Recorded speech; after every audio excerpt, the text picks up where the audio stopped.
World के super power America इसे compete करने के लिए दिन रात ताबड़तोड़ कोशिश करने वाले चीन, यूक्रेन को अपने हलक के कांटा बनाने वाले रशिया, इनके दरमियान खामोशी से अपनी ताकत को बढ़ाने वाले भारत पर तो मैं पहले ही वीडियो बना चुका हूँ। अगर आपको इन ममालिक की मिलिट्री फैक्ट्स और न्यूज़ के बारे में जानना है तो विजिट करें हमारे चैनल को।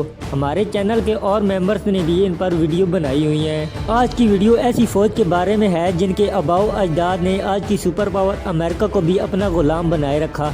अमेरिका के अलावा भी दुनिया के कई हिस्सों और बरज़गीर पाको हिंद पर सालों साल राज करने वाले यूके की करंट फायर पावर क्या है, इस वीडियो में हम देखेंगे। यूरोप के दिल और नेटो के एक बहुत ही इम्पोर्टेंट मेंबर पर कोई बराह रास्त हमला करे, इसके असर तो बहुत ही कम नजर आते हैं क्योंकि यूके नेटो का भी मेंबर है। इस वजह से इसे अपनी इकोनॉमी का 2% अपनी मिलिट्री पर खर्च करना पड़ता है। यूके के एक्टिव पर्सनल 2 लाख हैं, न्यूक्लियर वॉर हेड 225 हैं। 3 ट्रिलियन से भी विशाल इकोनॉमी रखने वाले यूके की आबादी 7 करोड़ हो चुकी है। ये अपनी डिफेंस पर $72 बिलियन खर्च करते हैं। इसके बाद देखते हैं यूके की ज़मीनी, फिजाई और समुद्री ताकत।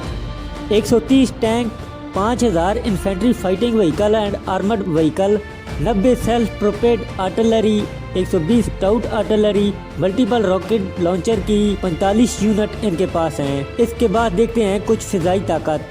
टोटल एयरक्राफ्ट 700, 400 हेलीकॉप्टर जिनमें 70 अटैकिंग हेलीकॉप्टर हैं, unmanned armoured vehicle and drone, कुछ अमेरिका के और कुछ इनके अपने घर में तैयार करदा ड्रोन एंड अनमैन्ड आर्मर्ड ये इस्तेमाल करते हैं। इसके बाद देखते हैं यूके की नेवी यानी रॉयल नेवी के पास कितनी ताकत है। 2 aircraft carrier, 6 destroyer ship, 12 frigate, corvette इनके पास कोई भी नहीं है। इनके अलावा इनके पास हैं 10 सबमरीन्स जो न्यूक्लियर अटैक भी कर सकती हैं।